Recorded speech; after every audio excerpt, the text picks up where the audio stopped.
Assalamu alaikum. Sunana Shu'aibu Ali Dutse, wanda na zo zan nuna 'yan uwa musulmai akan wasu 'yan iska da suke zuwa suke yin hacking na account ɗin mutum na WhatsApp. So zan nuna muku yanda ake yi da kuma mutum ya bi hanyar da zai bi ya kare. Farko da aka shiga WhatsApp ɗin, ana shiga setting, akwai setting da aka shiga. In ka shiga setting, akwai akwai account. Kana shiga account akwai gun change of number.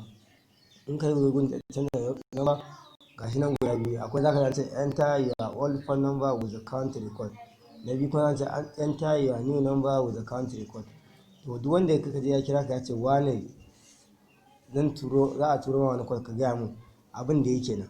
Zai zo nan ya sa number wayarka a jiki. Ya sa number wayarka za a turo ma code ɗin ta kai. To a tura code kana gaya masa ko daga nan ya hacking ɗin account ɗinka na WhatsApp.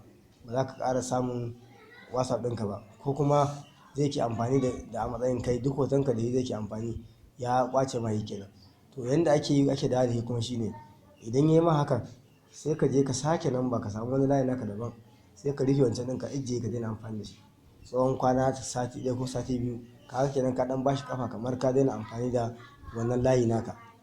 Daga baya sai ka dawo ka zo ka ƙara sa tsohuwar lambar ka da kake yin WhatsApp ɗin wacce ya yi ma hacking ɗin, sannan ka ƙara sa sabuwa, ko kuma ka sa tsohuwar da ka canza da kuma ka sa can ta asalin wacce kake amfani da ita a wajen new number. To daga nan sai ka je ka yi login, za su ƙara turo ma fresh code ɗin da ba a taɓa amfani da shi ba, sabo na kai kaɗai. To ana turo ma wannan code ɗin shikenan sai ka zo ka yi amfani da shi, ka yi verify. Daga nan shikenan ka yi maganinsa, ka sake sabon wannan WhatsApp. Sai ka gaya kai kuma mutane cewa akwai wani yana amfani da hotonka yana yin posting a matsayin kai ne. To don Allah mutane su daure su yi hacking ɗinsa, ka ce mutane su yi blocking ɗinsa. To don kar abubuwa ake ganin kai ne. Naka shine da Allah 'yan uwa a duba, saboda irin wannan yake sa ka ga mutum ake aikata abubuwa ake tsammanin kai ne. Na gode. Wassalamu alaikum warahmatullahi ta'ala wabarakatuh.